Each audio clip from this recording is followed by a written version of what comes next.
Welcome, people of the World Wide Web. So it is Cypher Sigma and it is a Wednesday, and as you've known from the previous videos, my last series, Look What I've Been Watching, unfortunately has been cancelled, ended, and I gave reasons for that in the previous video. So thank you all for watching that and coming along. Obviously we did hit 100 episodes, so I do appreciate. So as the future is, we have the new series, so back to the watch list. So yes, this is a fortnightly, so every 2 weeks I will go over everything I have been watching. It is everything I have completed. So say I will use this, so say Reacher is out, I have finished watching that. If I'd only half finished it, I will not mention it in this series. I will only go for completed series. So it's not like each episode is like, oh, I watch 2 episodes here, or I watch 5 episodes here. It's just a complete overall. It keeps it all in. It includes physical media, and it includes streaming, so I will put like pictures up of stuff and obviously series, and it will all go in a kind of a little bit of a chaotic order that I'm just going to go through.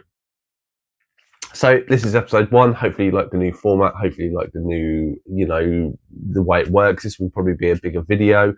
Essentially this is just to make it the load a little bit easier for me, and to include physical media and stuff. I still promote online stream and stuff. I still promote physical media, but I do watch a lot of online stuff, and just to make the content more useful and interactive, I decided to just bolster it up. So let's get on with the show. I'll try and do this as I've watched it and do it the best. So the first off is one I recently picked up, is Ichi the Killer. So there is I believe it's a Japanese movie about Ichi the Killer. It's about an hour and a half long, an hour and 40 minutes maybe, where he has cuts along hair and piercings. This is essentially an anime story that it did. It's only 25 minutes, I want to say. So 45 minutes, and it is a very, very weird anime. So this kind of tells the story of Ichi and kind of how he got almost to where he was before the story. It's very perverse, and it is very, as I say, it is rated 18. There is nudity and violence and all this stuff in it, people getting cut up and sexual references.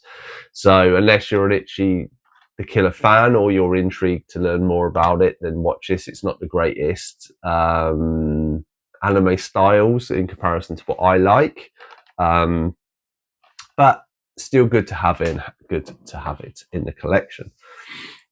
So next up is on the list was a recent upgrade that I got from AJ. I know he likes to be included in these movies. So this is Uncle Buck.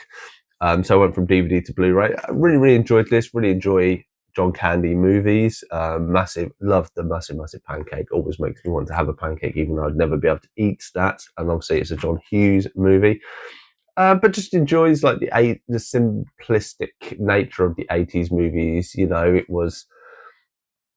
They had one kind of core story. The kids, or the mum, her dad dies or has a heart attack. She goes off, and the uncle comes to live with it, and then there's a little few capers that ensue. It's quite simple. You don't need it all over the place. And obviously the world of the 80s and 90s provided before the before the like phones and everything else. It does create, I think, a more interesting role, specifically with me, but maybe that's because I grew up when I did. So thank you, AJ, for the upgrade.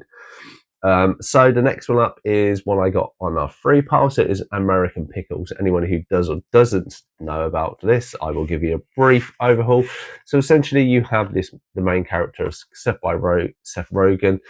He is in, I can't remember where it was now. So he comes from a foreign country, meets a wife in a little village, and they come to America. He works at a pickle factory, and due to an incident, he falls into the vat of pickles, and he's pickled for 100 years, and then wakes up 100 years later and meets his great-grandson, also played by Seth Rogen, who's lost his parents.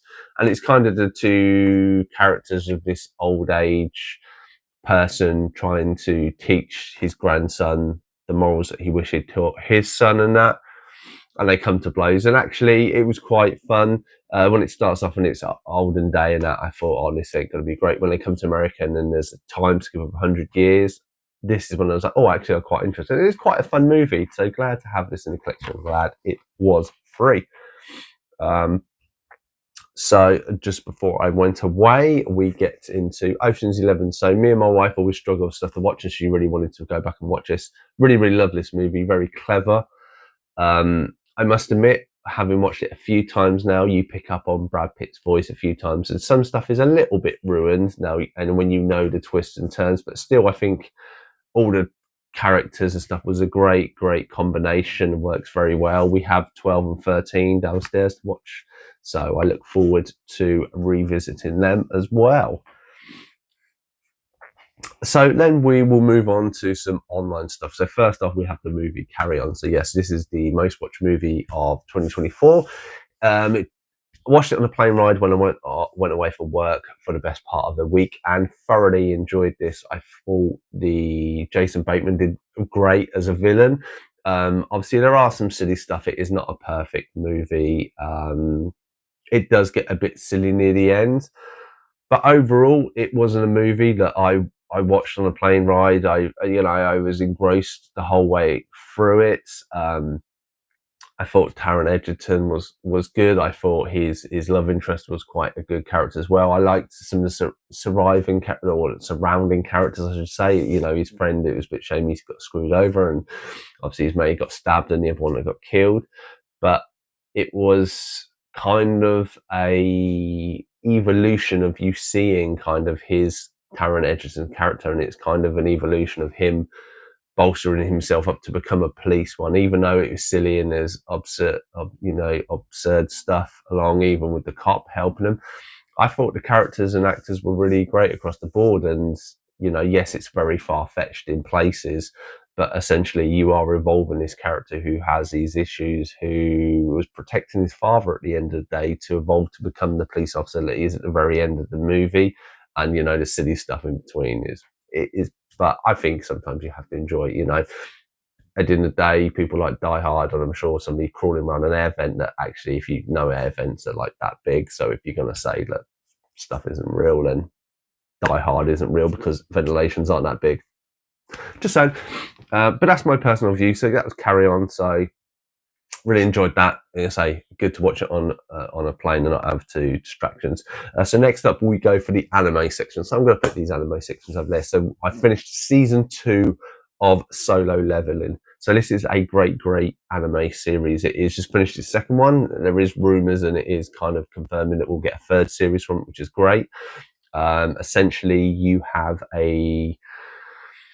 in a modern day world, people have awakenings and they become levels. So you have an S rank, which is the highest, and then A, B, C, D, and E. And this is Park Sung, or Sun as he's called. He is an E rank, and essentially in this world, gates open and people go through it. And what you do is you fight creatures. When you get money back, you can trade it in real life, and obviously that works to currency and stuff like this. The main character, his sister, his mum is very ill. She's in some sort of coma, and his sister is in school training up to be some sort of doctor. So he is basically left to be the breadwinner. He is a rank E, and that's it. You don't level up in this, even though it is. So when you awaken and that's your level, whether it's E, A, S, or whatever, that is where you stay. You have the levels, and that's where you are stuck out. He is an E. He goes into this. He's basically seen as fodder and stuff, but he keeps back. He goes into one of these portals with a load of people. It is what's called a double dungeon. And essentially, he is very clever. He kind of figures out what's going on. A lot of people survive. A lot of people, or half of the team survive, half the team die, and they get away. He kind of sacrifices himself. In doing this, he kind of opens up a special kind of cheat code within the thing, and he is basically reborn. Solo leveling, and essentially the first series is him leveling up. When you do tasks, he gets stronger and stuff like this, and he's doing all this in secret. Season 2, he more comes into his own. The character has evolved himself. He doesn't look like he does in season 1. He has ability to possess people and preach them, and there are some very great moments within this, and it leads up to a a raid that all the specials do from China and Japan, because that's where this is based, and stuff. And he is a formidable force, I will put it that way. A great anime series to watch if you like kind of battle and stuff and just the anime style. It works very well. It it has moved quite fast within season 1 and 2, and they're only like 12 or 13 episodes each. But I would definitely recommend if you like sorcery and knights and stuff like this. And as I say, 12 episodes, 20 odd minutes. I have Crunchyroll, it's $4.99 a month, and you can watch all of it probably within a week. So there we go. So there is that. On to the next anime series. It is Dr. Stone. So it is my boy Senku, who you probably can't see. He's sitting up there. This is basically this is season 4. This is essentially what will be the last season. It's split into 3 arcs. I've just finished the first arc of 12 episodes. We have to wait, I think, about 6 months for the next one. How they're going to tie it all in, season 4, sorry, not season 3. It is great. The world gets frozen for thousands of years. Senku, the main character, reawakens, and it is Howlem using science, because obviously there's metals and stuff they don't have, so it's mining rocks and stuff, and how he creates this. And the first few seasons are really good. Season 3 lacked a little bit because you started to get more into the war aspect of it. And obviously with war, they can't show you how they make bombs and stuff like this because people use it in real life. So you kind of have to take some liberties on it. And there's like this little robot Senku that you see when he's trying to do stuff. And I really like that. I thought it was very informative and educational for kids from anime, but it is still a fun series anyway. This one, we are getting more to the end, and it is battles with another person. And I still did enjoy it, but I missed more of the making side of things. But unfortunately, the story has evolved, and as I say, because you have more aspects of war and stuff like this, there's certain stuff that they can't really broadcast of how you make in a very primal way, because obviously it's not great to give that information out. Still enjoying it. Looking forward to the next two seasons or 2 arcs of this final season, and I look forward to picking all that up and having that in my collection. It's not on my top 100 list, but I look forward to adding it. So then we go to, we'll go back to the movies first. So then we have Unhinged. So people recommend list. This was again in my pile of free DVDs that I got. Really good movie. So essentially, Russell Crowe is kind of fallen down. He has a bit of a bad day. He bumps into a woman who's also having a bad day, and then he kind of goes on a killing spree. Really kind of good ending. Really enjoyable movie. Only like an hour and a half, but yeah, Russell Crowe is not necessarily as you're used to seeing him, but I think it works very well. And obviously, we've all had road rage moments, so it's good to go back to that. So next up is one I pulled out of the collection. So I don't rewatch Marvel movies a lot, so I picked this up because I bought this ages ago. So it's Ant-Man and the Wasp. So the reason why I picked this up, or not picked this up, the reason why I pulled this out of my backlog is to essentially watch the story of Ghost. So at this time, the Thunderbolt movie should either be out or coming out. And I kind of really wanted to revisit her story just in case there were elements of it that were in the film. And it was just good to kind of wash the feeling of Quantumania out of my mind. I mean, Marvel movies are great, and they were great when watching them at the cinema. I've not really gone back to revisit them, and that's something that maybe I have to consider going down the line as I do upgrade some of them and stuff like this. But I say it was good just to pull that one out. As I say, I had the Steelbook when it first came out, and yeah, I just enjoyed the story of it. And yeah, good to see the Ghost. I quite like the actress who plays her. Obviously, she's from Ready Player One and Killjoys. But there is that. So next up, we go back to the anime series. So Netflix have recently released Devil May Cry. So this is based off a computer game series from Capcom about Dante, who's essentially the son of kind of the warrior of hell, so to speak. Spoiler, and sorry, I should say this, there are spoilers that will come out throughout this, so I should probably add this in. So It is by Addy, I can't remember his last name, series. This guy did, I think about 10 years ago, a Power Rangers 12-minute video of what they would be like adult. He's got a great mind, reminds me very much aspects of M. Night Shyamalan, but this guy's more pop culture and comic books and stuff, and like, no, that's where his mind sort of sets. So this is great. Has rock music in it, which if you're a rock music fan, obviously the opening credits is Rolling by Limp Bizkit, so the 90s pop hit. But obviously if you're a fan of Limp Bizkit there, they have Evanescence and other songs mixed into it. It is a great series. 8 episodes, the first series. The ending was a little bit dull, but it is what uses, I believe, a blend of 2D and 3D animation works. It's one of the best I've seen blends so well, and that probably adds in.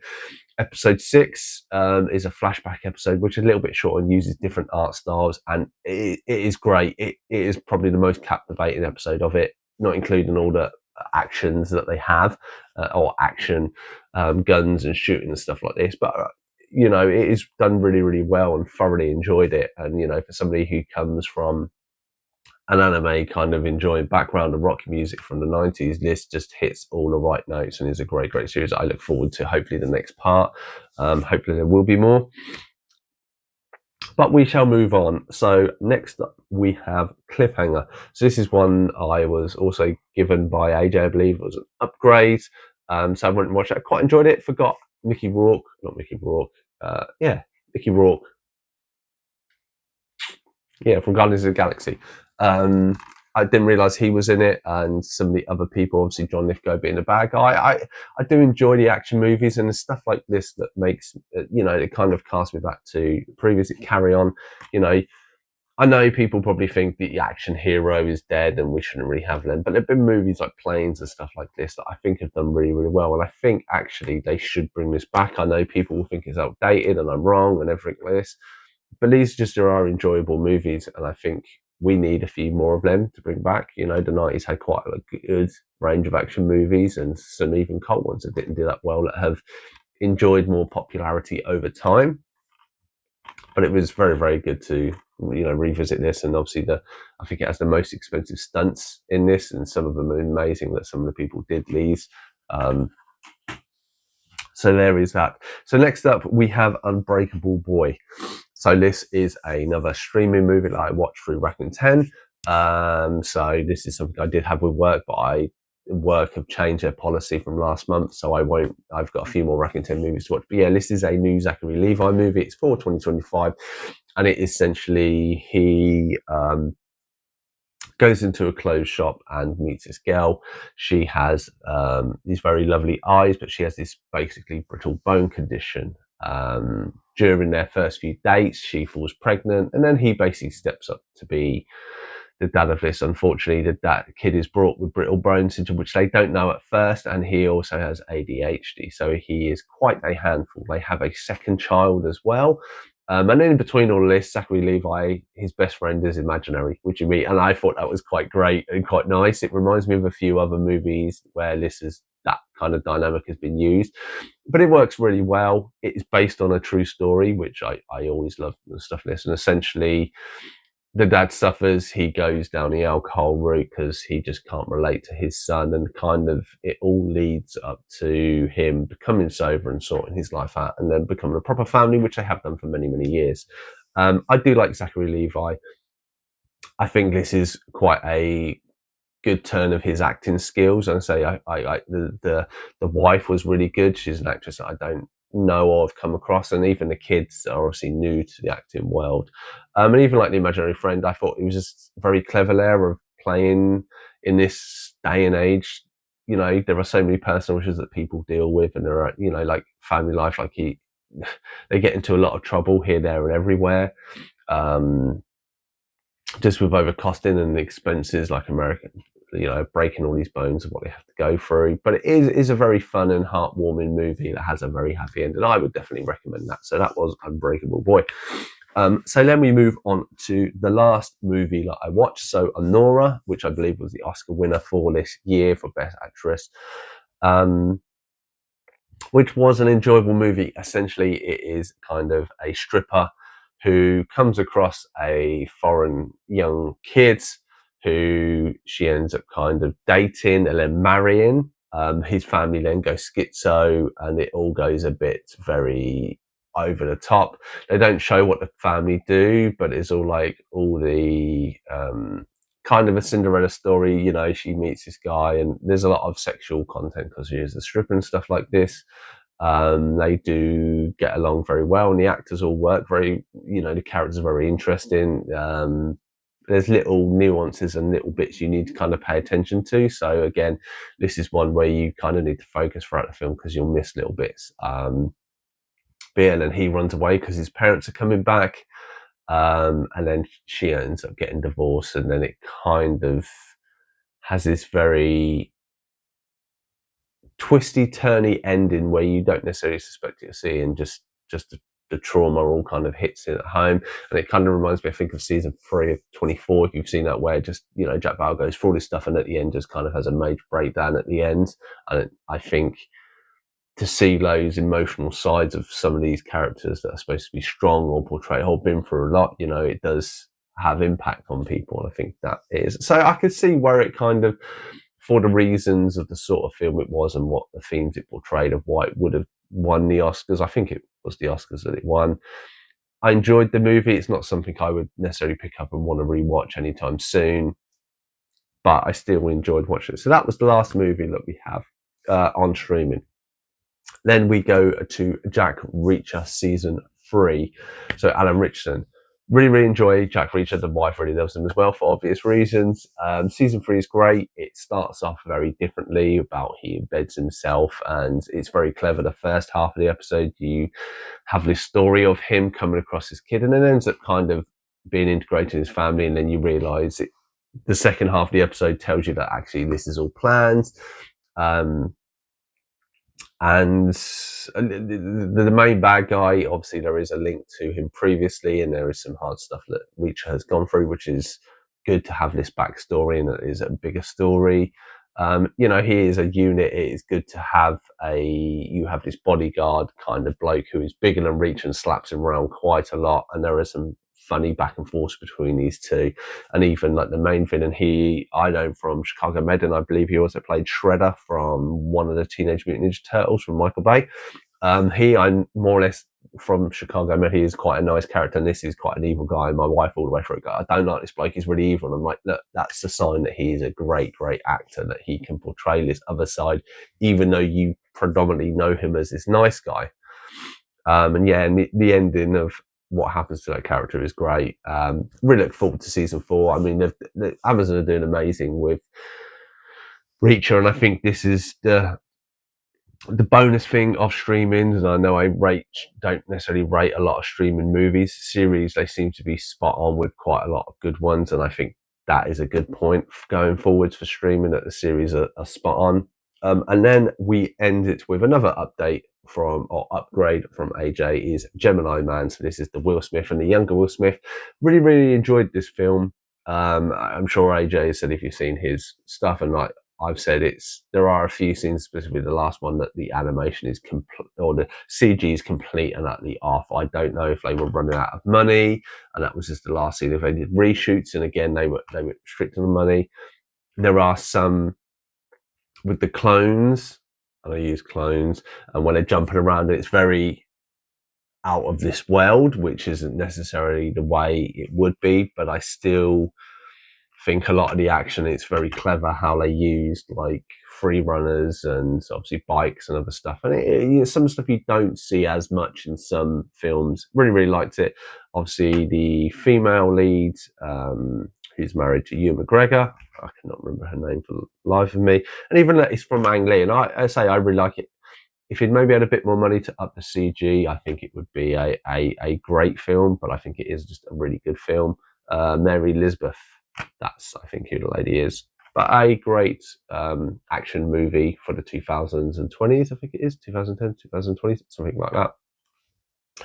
But anyway, that is the first episode of Back to the Watch List. Is there anything I have watched that you agree, disagree on? Is maybe something had piqued your interests? Please do let me know your thoughts and feelings in the comments down below. I've been Cypher Sigma Screen Time, and this has been obviously the first episode of my new series. Please do hit that subscribe button if you feel the need to, and please do add any comments or tick the thumbs up. This helps the algorithm with the channel. It helps me know what you want, what I'm doing right, what I'm doing wrong. So it is all appreciated from myself and obviously the production of this channel. Otherwise, hope you're having a great week. Hope you are enjoying whatever physical media or cinema or streaming you're doing to keep this passion alive for the community out there. And I shall definitely see you in the next one.